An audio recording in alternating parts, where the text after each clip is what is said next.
Olá, meu nome é Felipe Martins de Oliveira e você está ouvindo a série Espiritualidade para Todos os Dias. A reflexão dessa semana encontra-se nos seguintes textos bíblicos: Mateus 27, de 35 a 66, Marcos 15, de 24 a 47, Lucas 23, de 33 a 56, leia também João 19, de 17 a 42, e corresponde à semana 55 do Guia Devocional do Evangelho segundo Mateus, Marcos e Lucas, cujo título é Morre o Rei do Universo. Vamos à leitura dos textos bíblicos. Mateus 27, de 35 a 66. Depois de o crucificarem, dividiram as roupas dele, tirando sortes, e sentando-se vigiavam-no ali. Por cima de sua cabeça colocaram por escrito a acusação feita contra ele: Este é Jesus, o Rei dos Judeus. 2 ladrões foram crucificados com ele, um à sua direita e outro à sua esquerda. Os que passavam lançavam-lhe insultos, balançando a cabeça e dizendo: Você que destrói o templo e o reedifica em 3 dias, salve-se! Desça da cruz, se é filho de Deus. Da mesma forma, os chefes dos sacerdotes, os mestres da lei e os líderes religiosos zombavam dele, dizendo: Salvou os outros, mas não é capaz de salvar a si mesmo, e é o rei de Israel. Desça agora da cruz e creremos nele. Ele confiou em Deus, que Deus o salve agora, se dele tem compaixão, pois disse: Sou o filho de Deus. Igualmente o insultavam os ladrões que haviam sido crucificados com ele. E houve trevas sobre toda a terra do meio-dia às 3 horas da tarde. Por volta das 3 horas da tarde, Jesus bradou em alta voz: Eloi, Eloi, lama sabachthani, que significa: meu Deus, por que me abandonaste? Quando alguns dos que estavam ali ouviram isso, disseram: Ele está chamando Elias. Imediatamente um deles correu em busca de uma esponja, embebeu-a em vinagre, colocou-a na ponta de uma vara e deu a Jesus para beber. Mas os outros disseram: Deixem-no, vejamos se Elias vem salvá-lo. Depois de ter bradado novamente em alta voz, Jesus entregou o Espírito. Naquele momento o véu do santuário rasgou-se em 2 partes, de alto a baixo. A terra tremeu e as rochas se partiram. Os sepulcros se abriram e os corpos de muitos santos que tinham morrido foram ressuscitados. E saindo dos sepulcros, depois da ressurreição de Jesus, entraram na cidade santa e apareceram a muitos. Quando o centurião e os que com ele vigiavam Jesus viram o terremoto e tudo o que havia acontecido, ficaram aterrorizados e exclamaram: Verdadeiramente este era o Filho de Deus. Muitas mulheres estavam ali observando de longe. Elas haviam seguido Jesus desde a Galiléia para o servir. Entre elas estavam Maria Madalena, Maria, mãe de Tiago e de José, e a mãe dos filhos de Zebedeu. Ao cair da tarde, chegou um homem rico de Arimateia chamado José, que se tornara discípulo de Jesus. Dirigindo-se a Pilatos, pediu o corpo de Jesus, e Pilatos ordenou que lhe fosse entregue. José tomou o corpo, envolveu-o num lençol limpo de linho e o colocou no sepulcro novo, que ele havia mandado cavar na rocha. E fazendo rolar uma grande pedra sobre a entrada do sepulcro, retirou-se. Maria Madalena e a outra Maria estavam assentadas ali, em frente ao sepulcro. No dia seguinte, isto é, no sábado, os chefes dos sacerdotes e os fariseus dirigiram-se a Pilatos e disseram: Senhor, lembramos que, enquanto ainda estava vivo, aquele impostor disse: Depois de 3 dias ressuscitarei. Ordena, pois, que o sepulcro dele seja guardado até o 3º dia, para que não venham seus discípulos e, roubando o corpo, digam ao povo que ele ressuscitou dentre os mortos. Este último engano será pior que o primeiro. Levem um destacamento, respondeu Pilatos. Podem ir e mantenham o sepulcro em segurança como acharem melhor. Eles foram e armaram um esquema de segurança no sepulcro e, além de deixarem o destacamento montando guarda, lacraram a pedra.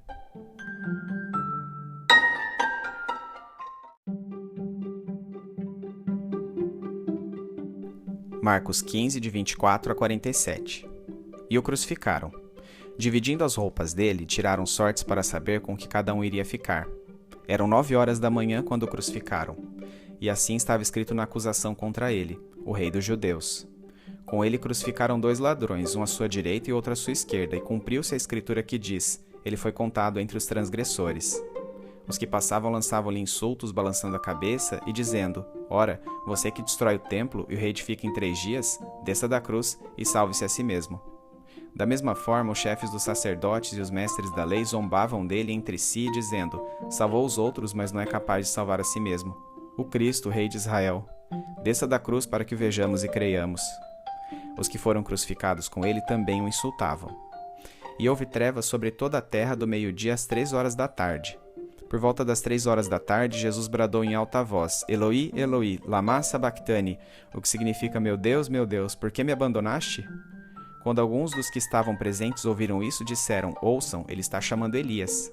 Um deles correu, embebeu uma esponja de vinagre, colocou-a na ponta de uma vara e deu a Jesus para beber. E disse: deixem-no, vejamos se Elias vem tirá-lo dali. Mas Jesus, com um alto brado, expirou. E o véu do santuário rasgou-se em 2 partes, de alto a baixo. Quando o centurião que estava em frente a Jesus ouviu o seu brado e viu como ele morreu, disse: realmente este homem era o Filho de Deus.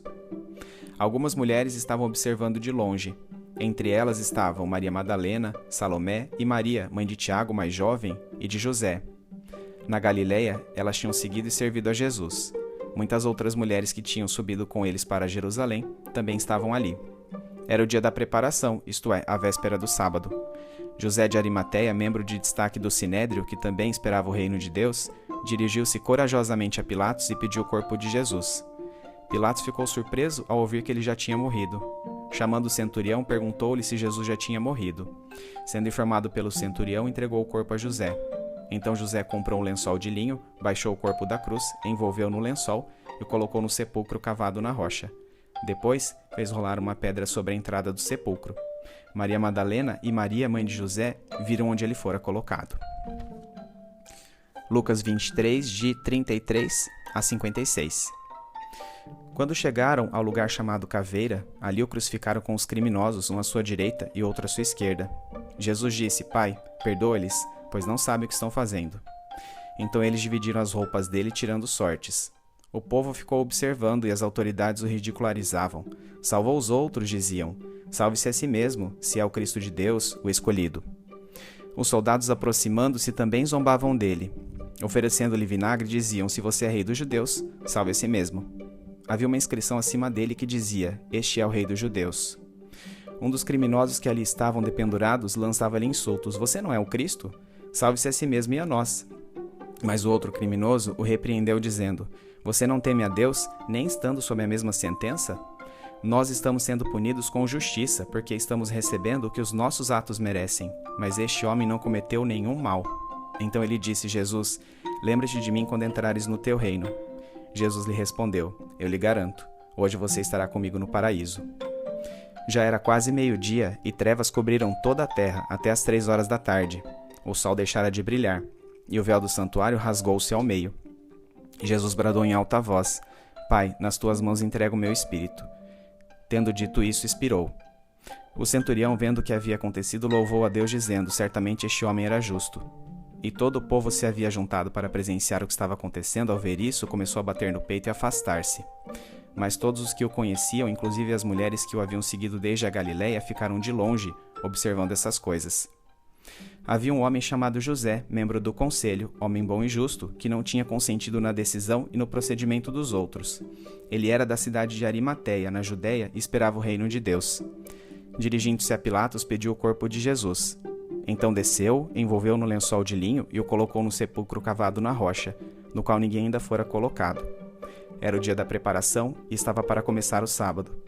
As mulheres que haviam acompanhado Jesus desde a Galiléia seguiram José e viram o sepulcro e como o corpo de Jesus fora colocado nele.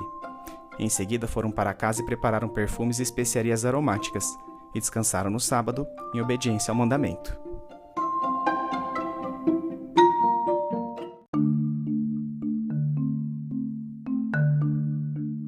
Transcorridos o julgamento de Jesus, sua tortura inicial e o caminho até o Gólgota, ele foi crucificado às 9 horas da manhã.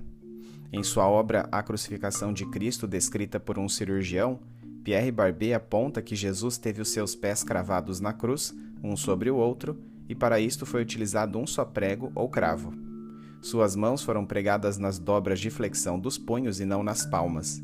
Feitas as perfurações enquanto Jesus estava deitado, e estando o patíbulo fixo ao stipe crucis, ou tronco, os soldados romanos então ergueram a cruz. 2 ladrões estavam crucificados, um à direita e o outro à esquerda de Jesus, cumprindo a profecia de Isaías 53, 12b, porquanto ele derramou sua vida até a morte e foi contado entre os transgressores, pois ele levou o pecado de muitos. Jesus pediu a Deus Pai que perdoasse aqueles que o crucificaram, pois não sabiam o que estavam fazendo. A seguir, suas roupas foram tomadas pela guarda do governador e sobre elas se lançaram sortes. Tomar posse dos bens da vítima era um direito assegurado ao grupo de execução, o que explica tal atitude. João 19:24 assinala que isso aconteceu para que se cumprisse a profecia contida no Salmo 22:18. Após estes acontecimentos, os soldados romanos permaneceram sentados, vigiando. Os transeuntes lançavam-lhe insultos, assim como os líderes religiosos e até mesmo os crucificados em volta dele. Na verdade, Lucas 23:39-43 detalha que somente um dos ladrões crucificados zombava do mestre, enquanto que o outro repreendia-o, clamando a Jesus: "Lembra-te de mim quando entrares no teu reino." Ao que ele respondeu: "Eu lhe garanto, hoje você estará comigo no paraíso." Acima da cruz de Jesus, Pilatos pregou uma placa que anunciava o delito pelo qual ele estava sendo condenado, a qual dizia em hebraico, latim e grego: "Este é Jesus, o Rei dos Judeus", ou "Jesus Nazareno, o Rei dos Judeus", este último perfazendo as iniciais INRI em latim. A respeito desta placa, Barbé, na mesma obra supracitada, explica-nos: à frente daquele que carregava a cruz, e alguém carregando títulos, um pedaço de madeira sobre o qual estava escrito o nome do réu e o crime pelo qual ele fora condenado. Às vezes, o próprio condenado levava esse títulos pendurado no pescoço. Depois ele era fixado no alto da cruz. Como o local da crucificação ficava bem próximo da cidade, a acusação escrita a Jesus no títulos podia ser lida por diversas pessoas. Ao lerem a placa acusatória, os religiosos judeus ficaram ofendidos e expuseram seu descontentamento a Pilatos. Entretanto, Pilatos lhes afirmou que não mudaria a inscrição. Do meio-dia às 3 horas da tarde, houve trevas sobre toda a terra, quando então Jesus bradou: "Eloi, Eloi, lama sabactani", uma mistura de hebraico com aramaico que significa meu Deus, por que me abandonaste?", ecoando o clamor do Salmo 22:1. Os ouvintes que estavam ao redor acharam que Jesus estava chamando o profeta Elias. Alguns destes ouvintes tentaram dar vinagre a Jesus, mas os demais impediram-nos, a fim de verificarem se Elias viria salvá-lo, até que, com sede, ele finalmente bebeu do vinho azedo que lhe ofereceram pela segunda vez. A este ponto, Jesus bradou: "Pai, nas tuas mãos entrego o meu espírito", e está consumado, falecendo a seguir. Enquanto os crucificados habitualmente demoravam 2 a 3 dias para morrer, Jesus só tivera cerca de 6 horas de agonia. No livro cujo nome já mencionamos anteriormente, Pierre Barbé explica que isso se deveu a todo o seu sofrimento prévio à crucificação. Os espancamentos, açoites e a coroação de espinhos promoveram grande perda sanguínea, enfraquecendo-o a ponto de ser necessário que Simão de Cirene carregasse o patíbulum para que Jesus conseguisse chegar ao Calvário. Após a crucificação, a sede e a insolação agravaram seu estado.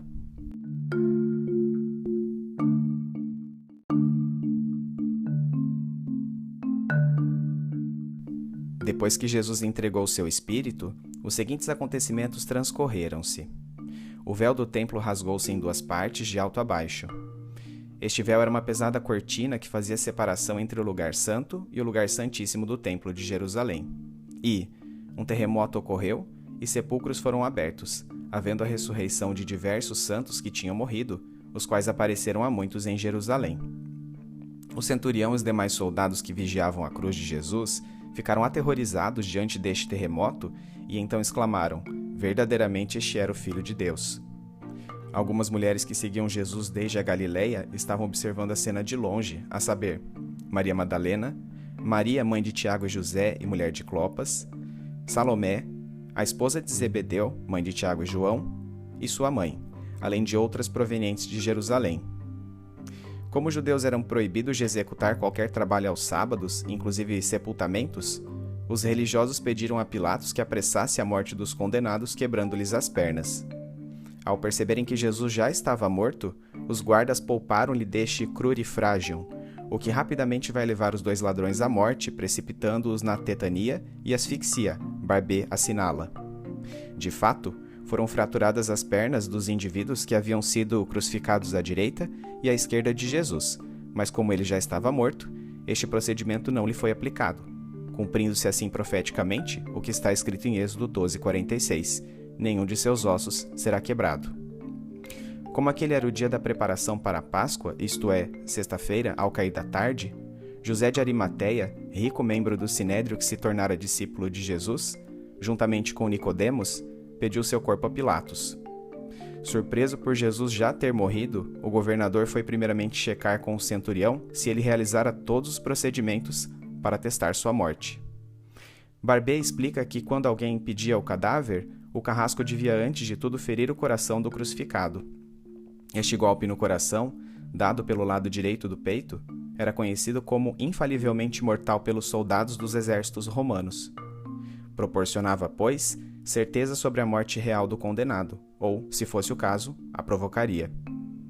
Este golpe de lança dado no lado direito do corpo de Jesus atingiu a aurícula direita de seu coração, perfurando-lhe o pericárdio.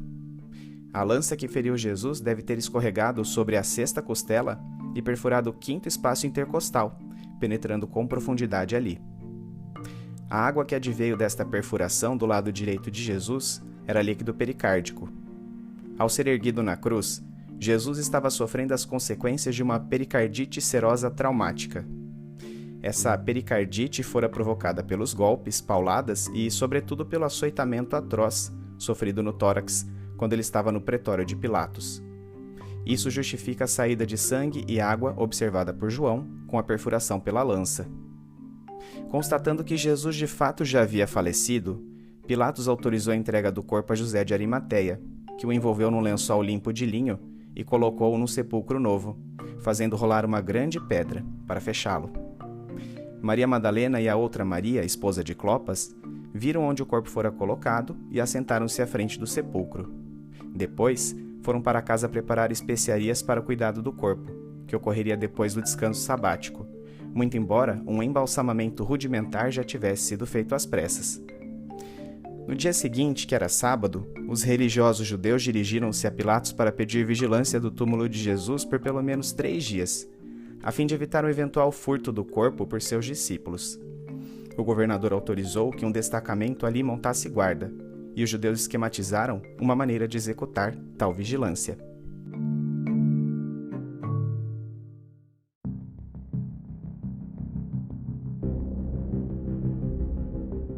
Aplicação prática. No relato da crucificação propriamente dita, há 3 aspectos centrais: o abandono de Deus Pai, a consumação da obra redentora e a abertura à universalidade da fé. A respeito do primeiro tópico, obviamente podemos apenas especular a intensidade da dor sentida por Jesus. Nunca a Trindade Santa havia se separado até aquele momento. Por isso a exclamação de Jesus, meu Deus, por que me abandonaste?", não se presta a mero cumprimento profético, mas representa a expressão sincera da desolação interior de Jesus naquele momento. Os pecados do mundo todo estavam sobre o Deus Filho, e a santidade divina obrigou seu abandono enquanto concretizava sua obra redentora. Em seu livro Oração, Cartas a Malcolm, Reflexões sobre o diálogo íntimo entre o homem e Deus, C.S. Lewis escreve a respeito do momento da crucificação de Cristo. Fica claro em muitas de suas palavras que Nosso Senhor previra há muito tempo a própria morte. Ele sabia que para uma conduta como a sua nesse nosso mundo só havia um desfecho possível. Os tormentos de esperança, do suspense e da ansiedade foram, no último instante, despejados sobre ele. A suposta possibilidade de que, afinal de contas, ele pudesse, de algum modo, ser poupado do horror supremo. Havia precedente. Isaac fora poupado, também ele no último momento e contra toda probabilidade evidente. Se a humanidade de Jesus não permitia que ele conhecesse fatos como a data de sua segunda vinda, C.S. Lewis defende que a expectativa em relação ao clamor do Getsemane, para que Deus Pai pudesse poupá-lo daquele sofrimento, foi real, embasando-se no precedente aberto pela revogação divina da execução de Isaac por Abraão no passado. Quantas coisas devem ter passado pela mente de Jesus? Mas, ao ver que seu destino seria inexorável, levou a cabo todo o sofrimento necessário, corajosa e resignadamente, até a morte. Pouco antes de falecer, o grito "está consumado" sintetizou os 2 próximos aspectos, a consumação da obra redentora e a abertura à universalidade da fé. Colossenses 2, 13 e 14a exprime muito bem essa ideia. Quando vocês estavam mortos em seus pecados e na incircuncisão de sua carne, Deus os vivificou com Cristo. Ele nos perdoou todas as transgressões e cancelou a escrita de dívida, que consistia em ordenanças e que nos era contrária. A crucificação representou o perdão de Deus para todo aquele que dele se aproxima por acreditar que Jesus é o Messias. Essa fé necessariamente anula as ordenanças da lei, o que é simbolizado pelo véu do templo que se rasgou por inteiro na passagem que lemos. Agora, todos, judeus ou gentios, poderão tomar assento no banquete real, presidido pelo Cordeiro que foi morto, mas venceu e hoje reina.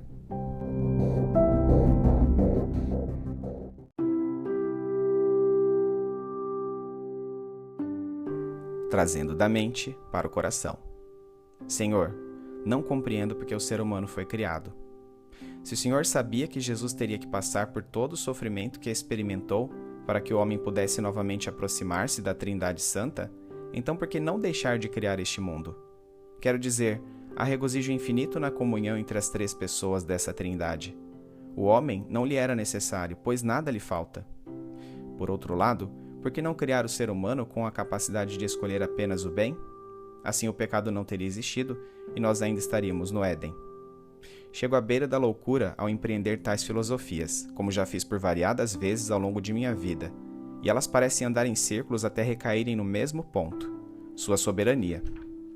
Quem sou eu para questionar seus motivos, vontades ou razões? Já que o Senhor a tudo criou, já que nos deu livre-arbítrio no Éden e já que todos pecaram, resta-me agradecer por sua iniciativa de ter nos enviado Jesus. Questiono sobre as razões de não mais vivermos como no Éden, mas meu coração devia agradecer por não estarmos todos eternamente no inferno. Pergunto-lhe sobre as mazelas da volição humana corrompida, mas quase sempre me esqueço de ser grato por ter sido criado com a capacidade de amar. Quero agora deixar de pensar e apenas sentir, em respiração profunda, a plenitude de ser chamado seu filho. Olho para o futuro, para a eternidade com o Senhor, e minha esperança torna-se maior do que minhas dúvidas. De um jeito ou de outro, não importam as perguntas que eu faça ou a crise que me assole. Obrigado, Senhor, porque seu Espírito Santo sempre me traz de volta aos braços do Pai, por causa do que Jesus fez. Em nome dele é que oro agradecido. Amém.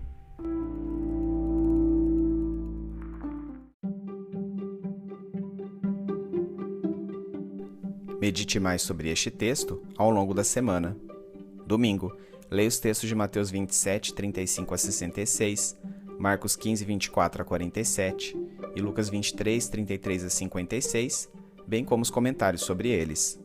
Segunda-feira, relembre a cronologia da crucificação de Jesus. Terça-feira, o que significou a exclamação de Jesus, meu Deus, por que me abandonaste?, no contexto da crucificação. Quarta-feira, o que significou sua declaração, está consumado? Quinta-feira, como foi feita a confirmação pelos soldados romanos de que Jesus de fato estava morto?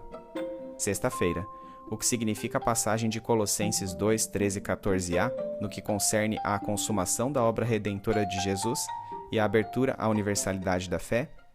Sábado, quais as implicações práticas dos textos de Mateus 27, 35 a 66, Marcos 15, 24 a 47 e Lucas 23, 33 a 56 para a sua vida?